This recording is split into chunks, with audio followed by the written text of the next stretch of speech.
ఈ రోజే డౌన్లోడ్ చేయండి. మీ ఫేవరెట్ షోస్ చూడండి. రేయ్, నువ్వు లేని టైంలో ఈ ఊర్లో చాలా జరిగాయిరా.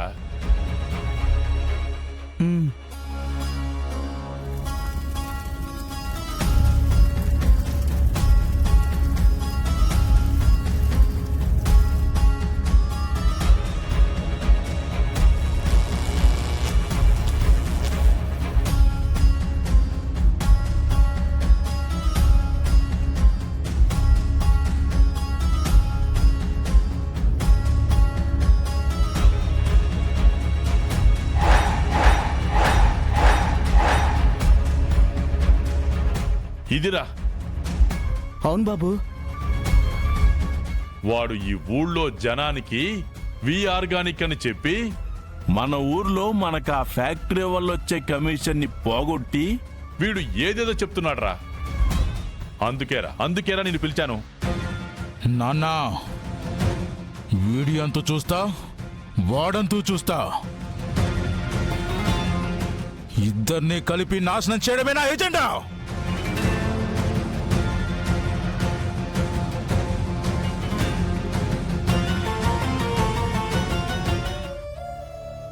లక్ష్మి,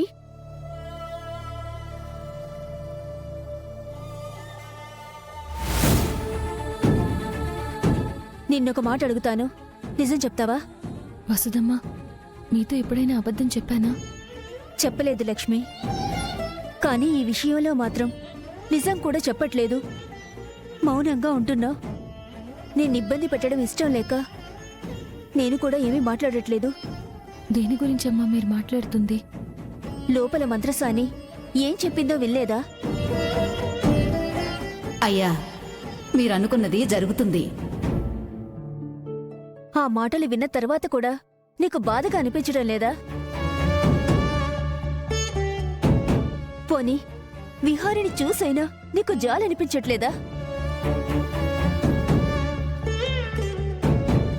ఆ మంత్రసాని విహారికి సహస్రకి సంతానం కలుగుతుంది అని చెప్తుంది.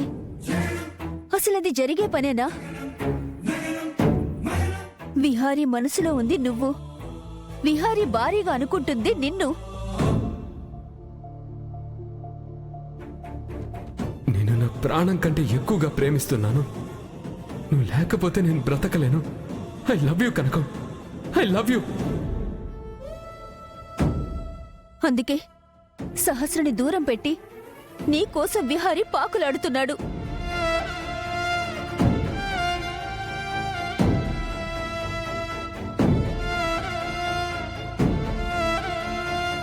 ఇప్పుడు ఆ మంత్రసాని చెప్పినట్టు, మా అమ్మ నాన్నలు ఆశపడినట్టు ఈ ఇంటికి వారసుడు ఎలా కలుగుతాడు? వసుదమ్మా, ఎవరు ఎలా తీసుకున్నా విహారీ గారి భార్య సహస్రమ్మ. ఆమెతో ఆయన వారసుడిని ఇవ్వడమే భావ్యం. ఇది నువ్వు నేను కాదు, విహారి అనుకోవాలి లక్ష్మి. వాడి మనసులో ఉన్నది నువ్వు. వాడికో వారసుడిని ఇవ్వాల్సిన బాధ్యత కూడా నీదే. వద్దమ్మా, వద్దు. దయచేసి అలా మాట్లాడొద్దు.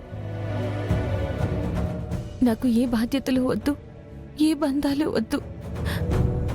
నేను ఇలానే బాగున్నాను.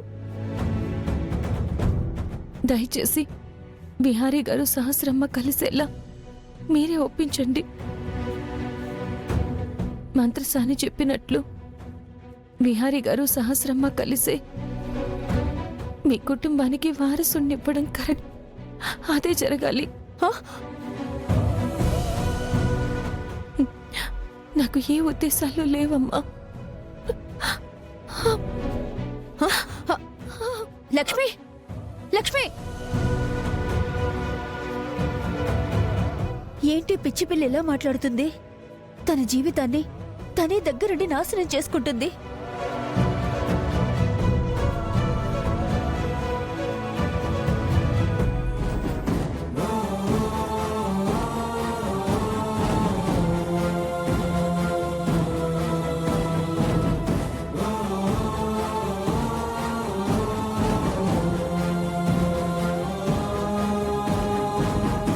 విహారీ గారు, ఏంటిది? బిహారీ గారు, బిహారీ గారు.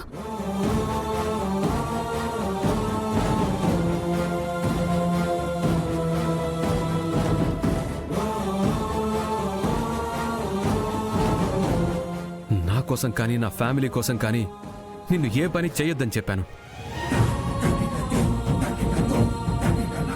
అసలు మా కోసం మా వెనక నిలబడద్దని కూడా చెప్పాను. కానీ నువ్వు ఒక్కరోజు కూడా నేను చెప్పిన మాట వినలేదు. మా వెనకే ప్రతిరోజు ఉంటూ మా కోసమే నువ్వు ప్రతిరోజు కష్టపడ్డావు. మరి దీన్నేమంటారు లక్ష్మి? కృతజ్ఞత రుణమని మాత్రం చెప్పొద్దు. నిజం చెప్పు. ఇప్పటికైనా నీలో దాచుకున్న ఇష్టాన్ని నువ్వు బయట పెట్టు.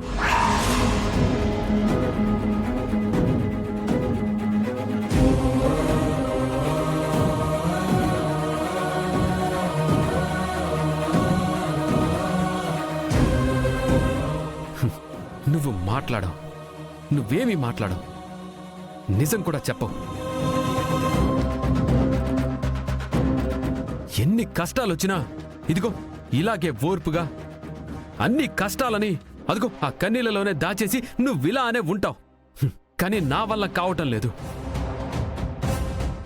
నీకున్న ఓపిక నాకైతే అసలు లేదు. ఇప్పటికే నాలో ఉన్న సహనం అంతా కూడా నశించిపోయింది. రోజు రోజుకి నాపై ఉన్న నమ్మకం కూడా తగ్గిపోతుంది.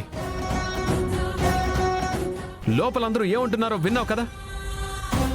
వచ్చిన మంత్రసాని ఏమందో విన్నావు కదా. పిల్లలు పుడతారంట. ఇంట్లో అందరూ వారసుడి మీద చాలా ఆశగా ఉన్నారు. వాళ్ళందరికీ నేనేమని సమాధానం చెప్పాలి? చెప్పు లక్ష్మి, ఏమని సమాధానం చెప్పాలి? బిహారీ గారు, మీరెవరికి ఏ సమాధానం చెప్పనక్కర్లేదు. మీ భార్య సహస్రమ్మ. ఆమెతో మీరు సంతోషంగా ఉంటే మీ వాళ్ళ ఆశలన్నీ తీరుతాయి. నా భార్య సహస్ర కాదు, నా భార్య కనక మహాలక్ష్మి. భార్య కనక మహాలక్ష్మి. భార్య కనక మహాలక్ష్మి.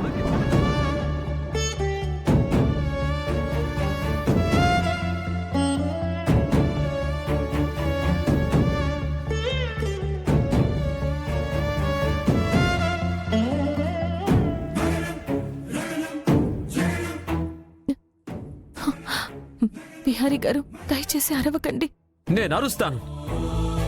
ఇంకొకసారి ఇలానే అంటే ఇలానే అరిచి గోల కూడా చేస్తాను. ఎలాగో మామూలుగా నేను నీ గురించి నిజం చెప్పలేకపోతున్నాను కదా. ఇలాగైనా ఆవేశంలో ఇదిగో ఇక్కడున్న అందరికి కూడా చెప్పేస్తాను. వద్దు బిహారీ గారు. చూడు లక్ష్మి, నువ్వు నన్ను ఇష్టపడుతున్నావు అనే దానికి ఎగ్జాంపుల్గా నేను 100 చెప్తాను. కానీ నువ్వు నన్ను ఎందుకు ఇష్టపడట్లేదో నువ్వు నా కళ్ళలోకి చూస్తూ చెప్పగలవా?